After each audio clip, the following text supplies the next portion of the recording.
Akan ada menteri yang terangkan itu. Saya nggak mau buka di sini ceritanya. Oke. Disebut aja Rock namanya Rock. Apa? Disebut aja namanya. Ya inisialnya aja gue nggak mau sebut. Oke. Itu satu cerita. Cerita kedua. Saya pergi ke Luwuk. Masuk ke Poso, Danau Poso tuh. Karena mesti backup LSM pro lingkungan di situ. Oke. Datang pengusaha. Dia bilang, Pak Rocky, saya eksportir kerikil ke IKN. Dan kamu betul. Ya. Dari Poso itu. Ya Poso, Palu segala segitu. Pinggiran itu. Dan kamu betul. Dia berhasil. Rugi 20 miliar belum dibayar. Kerikil. Saya kasih aja parsial-parsialnya tadi. Berapa waktu yang lalu saya pergi ke Taman Bunga Nasional di Malang. Batu Malang. Taman bunga yang bagus betul, peninggalan Belanda. Kepala desa bilang begini ke saya. Kami mensuplai semua bunga ke IKN. Diambil dari Batu Malang rupanya. Bunganya bagus-bagus.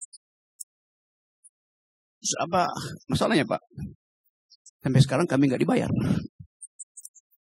Taman bunga itu, kebun bunga itu, dimiliki oleh 15.000 rakyat dalam bentuk koperasi. Ditipu. Jadi, kalau saya bertanya misalnya, IKN itu simbol apa sebetulnya? Satu-satunya simbol yang ada dalam sejarah manusia, ambisi yang kemudian berantakan adalah Babilonia Tower. Tower of Babel itu. Kita tahu di dalam cerita itu, pertanyaannya, apakah menara Babilonia itu runtuh karena kedunguan? Dungu artinya tidak bisa lagi bercakap-cakap karena bahasanya dikocak-acik oleh satu kekuatan, atau dia runtuh karena ambisi itu. Runtuh karena kedunguan atau runtuh karena kepongahan. Saya akan balik ke situ lagi dulu ya. Saya balik lagi ke IKN tadi itu.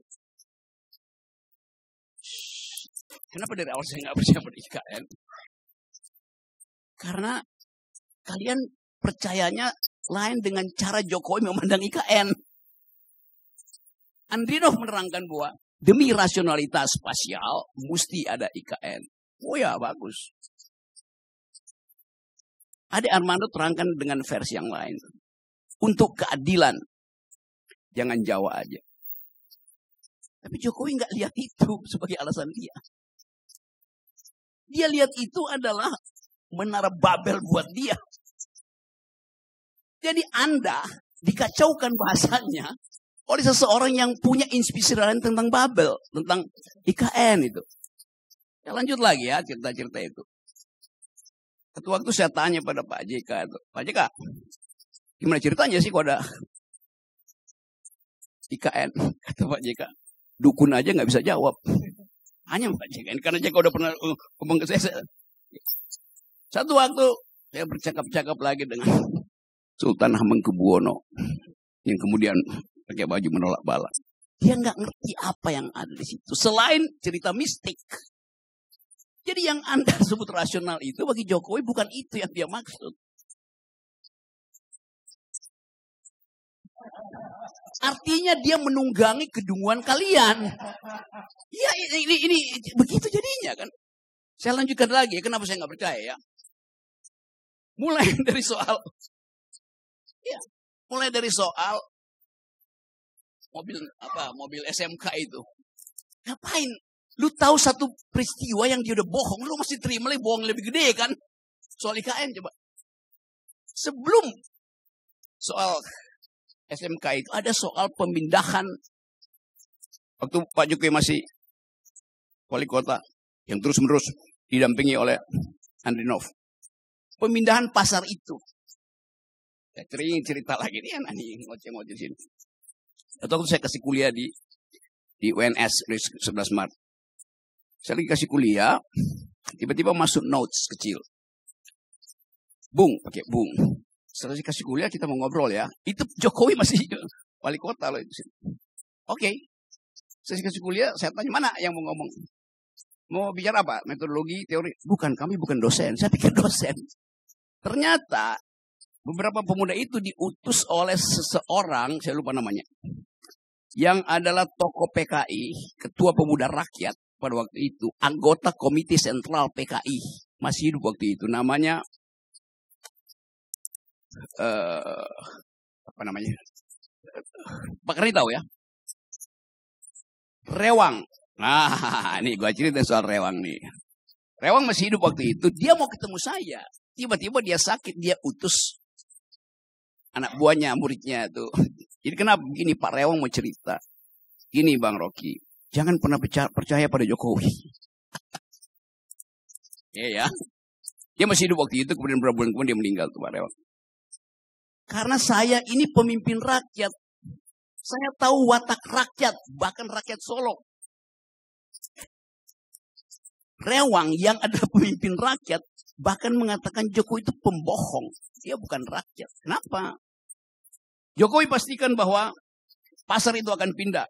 Dibuat sedemikian rupa, diskusi 1 bulan penuh di depan rumahnya dia itu. Padahal sebetulnya, selama dia berdiskusi, oligarki Solo itu udah lakukan namanya ya under table transaction uang. Yang dia pindah. Jadi udah disogok dulu, Jokowi bilang bikin panjang ya diskusinya. Kira-kira begitu. Cerita 1 bulan kan PR semua Jokowi nego segala macam itu. Iya pastikan bahwa tidak akan ada lubang bolong di Solo. Malam ini lubang, besok pasti tutup. Itu bukan APBD. Dia tinggal telepon satu oligarki di situ, tutup selesai. Jadi Anda dari awal, ya kalau saya cerita dari awal mungkin Anda nggak akan. Saya tahu dari awal itu. Jadi sekuensi pengetahuan saya tentang kebohongan Jokowi itu, begitu IKN dibuat, saya ngakak-ngakak, ini kasih nipu. Tetapi begitulah, disirap kita untuk memuliakan seorang yang memang, ini Jokowi, dia tidak tahu bahwa selama 10 tahun, banyak orang yang tahu bahwa dia tidak tahu. Karena nggak ada yang memberitahu bahwa dia tidak tahu. He is riding the tidal wave of stupidity. Your stupidity. Itu yang terjadi. Nah, saya mau terangkan, saya nggak ada urusan dengan Pak Jokowi itu. Kalau dendam kagak. Kaisang ulang tahun, Kaisang kawin, keluarga Jokowi undang saya bahkan masuk VIP. Nggak perlu nunggu kayak Anies Baswedan nunggu di siang hari. Saya yang malam hari langsung lewat situ kan. Jadi saya nggak ada urusan dengan itu tuh. Jadi terus menurut saya mau baca itu, ya apa keadaan itu.